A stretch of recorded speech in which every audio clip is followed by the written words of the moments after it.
दोस्तों, जैसा कि आप सब जानते हैं, फीमेल रिप्रोडक्टिव सिस्टम को पढ़ा चुके हैं। तो अभी हम गैमेटोजेनेसिस पढ़ाने जा रहे हैं। गैमेटोजेनेसिस होता क्या एक्चुअली? तो गैमेटोजेनेसिस होता है स्पर्म का, मतलब गैमिट का फॉर्मेशन बोल सकते हैं। तो गैमिट का फॉर्मेशन, तो सबसे पहले हम देखें प्राइमरी सेक्स ऑर्गन जो मेल में होता है वो होता है टेस्टिस, और फीमेल में जो होता है वो होता है ओवरी, जो कि गैमिट बनाता है। स्पर्म्स बनाता है मेल में गैमिट। स्पर्म्स मतलब जो बनता है वो मेल में गैमिट बनता है, फीमेल में ओवम बनता है। और इस प्रोसेस को, जिस प्रोसेस से बनता है उसको गैमेटोजेनेसिस बोलते हैं। टेस्टिस में इमेच्योर मेल्स जर्म सेल्स जो होता है, जिसको स्पर्मेटोगोनिया बोलते हैं, वो प्रोड्यूस होता है। प्रोड्यूस स्पर्म किस प्रोसेस से होता है? स्पर्मेटोजेनेसिस से, जो कि बिगिनस होता है प्यूबर्टी में। स्पर्मेटोगोनिया जो है सिंगुलर है स्पर्मेटोगोनियम का, जो कि प्रेजेंट होता है सेमनीफेरस ट्यूब्यूल्स के वॉल पे, जो माइटोटिकली मल्टीप्लाई होता है और इंक्रीज करता है अपना नंबर। ईच स्पर्मेटोगोनियम जो होता है डिप्लॉयड होता है, जिसमें 46 क्रोमोसोम्स होता है। सम ऑफ स्पर्मेटोगोनिया जो होता है वो प्राइमरी स्पर्मेटोसाइट्स होता है, जो कि पीरियोडिकली मियोसिस होता है उसका। प्राइमरी स्पर्मेटोसाइट्स जो होता है कंप्लीट करता है अपने फर्स्ट मियोटिक डिवीजन, जिसको रिडक्शन डिवीजन बोलते हैं, जो कि बनाता है दो इक्वल हैप्लॉइड सेल्स। और सेकेंडरी स्पर्मेटोसाइट्स जिसके पास 23 क्रोमोसोम्स होता है। सेकेंडरी स्पर्मेटोसाइट्स जो होता है सेकेंड मियोटिक डिवीजन में बनाता है 4 equal haploid spermatids. What are the number of chromosomes in the spermatids? Spermatids में कितना नंबर ऑफ क्रोमोसोम्स होता है, आइए देखते हैं। द स्पर्मेटेड्स जो होता है वो बाद में ट्रांसफॉर्म होता है स्पर्मेटोजोआ में। किस प्रोसेस से? स्पर्मियोजेनेसिस है। स्पर्मियोजेनेसिस के बाद स्पर्म्स का हेड जो होता है मतलब इम्बेडेड होता है। स्पर्म्स का जो हेड होता है इम्बेड हो जाता है सर्टोली सेल्स में, और फाइनली रिलीज होता है सेमनीफेरस ट्यूब्यूल से। किस प्रोसेस से? Spermiation process. स्पर्मेटोजेनेसिस जो होता है स्टार्ट होता है प्यूबर्टी में, क्योंकि सिग्निफिकेंट इंक्रीज होता है गोनाडोट्रोफिन्स रिलीजिंग हार्मोन्स का। This if you recall is a hypothalamic hormone. Gonadotrophin releasing hormone जो होता है हाइपोथैलेमिक हार्मोन होता है। The increased level of gonadotrophins then acts at the anterior pituitary glands and stimulate the secretion of two gonadotrophins. अच्छा, तो बोल रहे हैं इंक्रीज लेवल ऑफ गोनाडोट्रोफिन्स जब हो जाता है तो ये एक्ट करता है एंटेरियर पिट्यूटरी पर और स्टिमुलेट करवाता है दो गोनाडोट्रोफिन्स को, जो कि होता है ल्यूटिनाइजिंग हार्मोन्स और फॉलिकल स्टिमुलेटिंग हार्मोन्स। एलएच जो होता है एक्ट करता है लीडिंग सेल्स पे और स्टिमुलेट करता है सिंथेसिस एंड सिक्रेशन एंड्रोजन का। एंड्रोजन जो होता है स्टिमुलेट करता है स्पर्मेटोजेनेसिस के प्रोसेस को। एफएसएच किस पे एक्ट करता है? एफएसएच एक्ट करता है सर्टोली सेल्स पे एंड स्टिमुलेट करवाता है। क्या देखते हैं हम, इधर आ जाए, एक मिनट, सॉरी। एफएसएच जो होता है सिक्रेट करवाता है कुछ फैक्टर्स को, यहाँ से Sertoli cells and stimulate secretions of some factors, which helps in the process of spermiogenesis. Now let us examine the structure of sperms. Structure of sperms हम देखते हैं यहाँ पे, जो कि ऊपर दे रखा है प्लाज्मा मेम्ब्रेन, उसके बाद एक्रोजोम्स है और न्यूक्लियस कंटेनिंग क्रोमोसोमल मटेरियल्स। इसमें न्यूक्लियस है जिसमें क्रोमोसोमल मटेरियल, ये स्पर्म का नेक है, ये मिडिल पीस है, ये माइटोकॉन्ड्रिया है जिसमें एनर्जी भी होता है स्विम करने के लिए, और इसका टेल है। तो हेड रीजन में मैक्सिमम पार्ट दे रखा है। तो अब हम एग्जामिन करते हैं स्ट्रक्चर जो कि बना हुआ है। स्ट्रक्चर कंपोज्ड ऑफ हेड से बना है, नेक से बना है, मिडिल पीस से बना है, टेल से बना है। प्लाज्मा मेम्ब्रेन जो होता है एनवेलप होता है whole body of sperms. Plasma membrane envelope होता है। स्पर्म हेड में क्या क्या होता है? Sperm head contains an elongated haploid nucleus. Sperm head में जो होता है इलोंगेटेड हैप्लॉइड न्यूक्लियस होता है, anterior portion of which is covered by cap like structure. Anterior portion जो होता है कवर्ड होता है कैप लाइक स्ट्रक्चर से, जिसका एक्रोजोम्स बोलते हैं। एक्रोजोम्स किससे बढ़ता है? एंजाइम से बड़ा हुआ होता है, जो कि हेल्प करता है ओवम के फर्टिलाइजेशन में। मिडिल पीस जो होता है उसमें न्यूमरस माइटोकॉन्ड्रिया होता है, जो एनर्जी प्रोवाइड करता है मूवमेंट के लिए टेल के, और फैसिलिटेट करता है स्पर्म के मोटिलिटी को, एसेंशियल होता है फर्टिलाइजेशन के लिए। ह्यूमन मेल एजुकेट करता है लगभग 200 से 300 मिलियन स्पर्म्स एक क्वाइटस में, जो कि नॉर्मल होता है फर्टिलिटी के लिए। एटलीस्ट 60% ऑफ स्पर्म्स जो होता है नॉर्मल शेप और साइज का होता है, और उसमें से 40% जो होता है, 60% में से जो 40% जो होता है वो विगरस मोटिलिटी शो करता है। अब देखिए स्पर्म्स जो रिलीज होता है सेमनीफेरस डक्ट से, सेमनिफेरस ट्यूबुल से वो ट्रांसपोर्ट होता है एक्सेसरी डक्ट्स में। Secretion of epididymis vas deferens seminal vesicles और prostates are essential for maturation. Essential होता है मैच्योरेशन के लिए।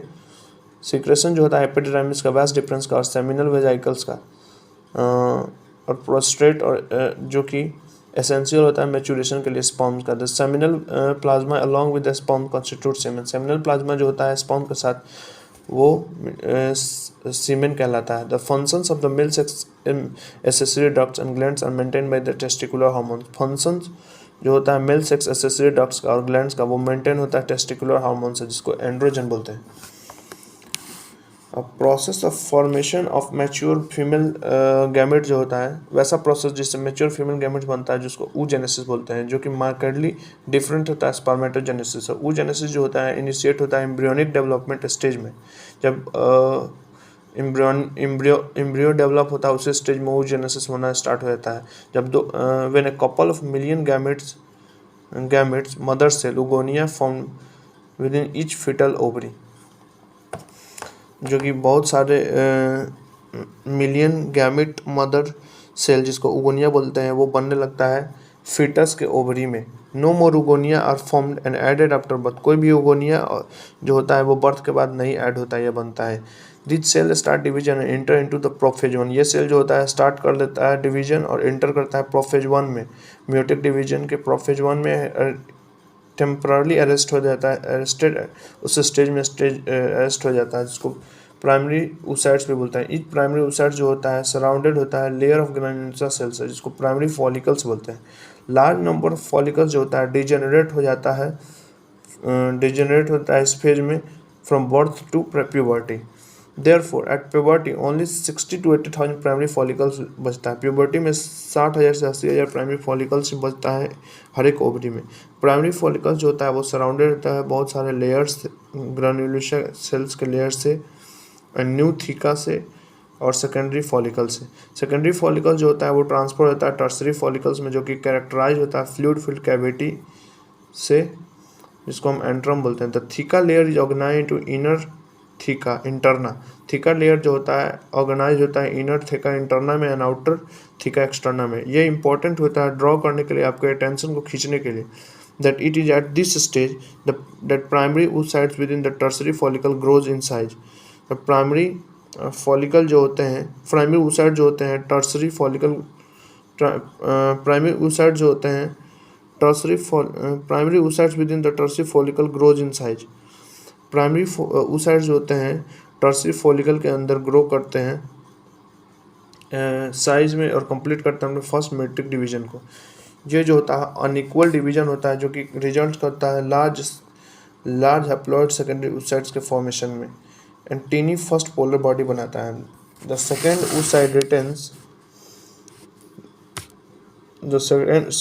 oocyte retains bulk of nutrients rich cytoplasm of the primary oocytes।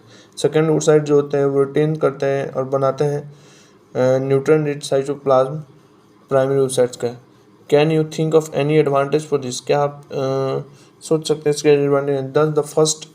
Does the first polar body born out of first meiotic division divide further or degenerate? At present, we are not very certain about this stage. The tertiary follicle further changes into the mature follicle। tertiary follicle जो होता है further change होता है mature follicle में, जिसको Graafian follicle बोलते हैं। Secondary oocyte जो होता है नया मेम्ब्रेन बनाता है, जिसको जोना पैलुसिडा बोलते हैं। मेम्ब्रेन कोलिजोना पैलुसिडा वो सराउंड करता है। Secondary oocyte forms a new membrane. Secondary oocyte जो नया मेम्ब्रेन बनता है जोना पैलुसिडा बनाता है। Graafian follicles now rupture and release the secondary oocytes। Graafian follicles जो होता है नाउ रप्चर हो जाता है और सेकेंडरी oocytes रिलीज हो जाता है। सेकेंडरी oocyte रिलीजेज ओवम, ठीक है, from the ovary by the process called ovulation. जिस प्रोसेस से ओवम रिलीज होता है ओवरी से, उसको ओव्यूलेशन बोलते हैं। Can you identify the major difference between spermatogenesis और oogenesis? अभी हम देखेंगे ये स्ट्रक्चर को, ओवरी के ओवम के ये जो ओवरी के स्ट्रक्चर है उसको, ये कॉर्पस ल्यूटियम है, ओवम है, ये ग्राफियन फॉलिकल से टर्सरी फॉलिकल्स है जिसको एंट्रम बोलते हैं, प्राइमरी फॉलिकल्स है, और ब्लड वेसल्स है। ठीक है, तो अभी हम देखेंगे इसमें मेल गैमेटोजेनेसिस और फीमेल गैमेटोजेनेसिस का। सबसे पहले क्या होता है, ये होता है प्यूबर्टी में स्पर्मेटोगोनिया होता है, इसका माइटोसिस से डिफरेंशिएशन होता है तो बनाता है प्राइमरी स्पर्मेटोसाइट्स। उसके बाद होता है first meiotic division. First meiotic division होता है तो ये बनाता है सेकेंडरी स्पर्मेटोसाइट्स, जो कि अब सेकेंड डिवीजन में क्या बनाता है, स्पर्मेटेट्स बनाता है। फिर इसका डिफरेंस फिर टूटता है तो ये बनाता है स्पर्मेटोजोआ।